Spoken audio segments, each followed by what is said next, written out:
ఏం ఆలోచిస్తున్నావు శంకర్? నేను ముందే చెప్పాను కదా, ఆ మాయని రవిని ఇలాగే వదిలేస్తే ఇదిగో ఇలాంటి డిస్టర్బెన్సెసే క్రియేట్ చేస్తారు. ఇప్పటికైనా ఏదో ఒక స్టెప్ తీసుకో, లేదంటే వీళ్ళు చేయి దాటిపోతారు. బా సండే సార్, ప్లీజ్ నన్ను టెన్షన్ పెట్టకండి.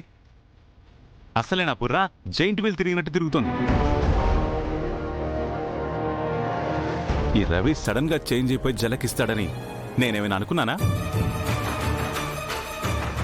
పోనీ మంగమ్మ శబదం లెవెల్లో ఈ మాయ వచ్చి ఇంట్లో పాగా వేస్తుందని నేనేమైనా కలగన్నానా? ఎదురయ్యే షాకులు తట్టుకోవడానికి కొంచెం టైం కావాలి కదా. నన్ను కాస్త ఆలోచించుకోనివ్వండి.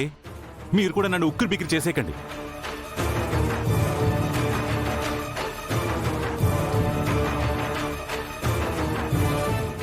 ఏంటి సార్, శంకర్ సార్, ఏంటి అంత సీరియస్గా మాట్లాడుకుంటున్నారు?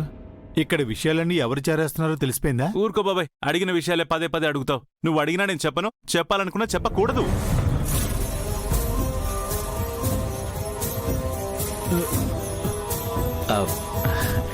శంకర్ ఉద్దేశం ఏంటంటే మాకు తెలిస్తేనే కదా నీకు చెప్పడానికి అని.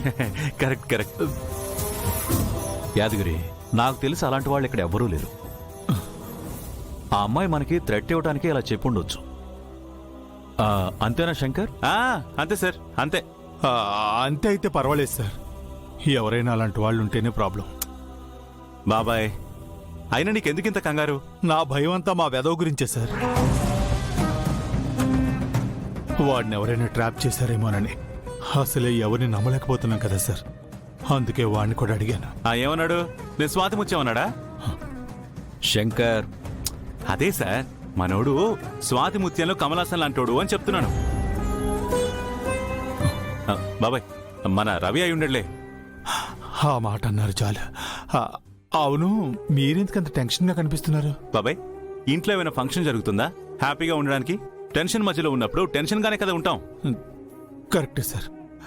సార్, నాకు ఇంకో డౌట్. జండి సార్, నేను ఆఫీస్కి వెళ్ళాలి. డ్రెస్ చేంజ్ చేసుకుని వస్తాను, ఎందుకంటే అర్జెంట్ మీటింగ్ ఉంది.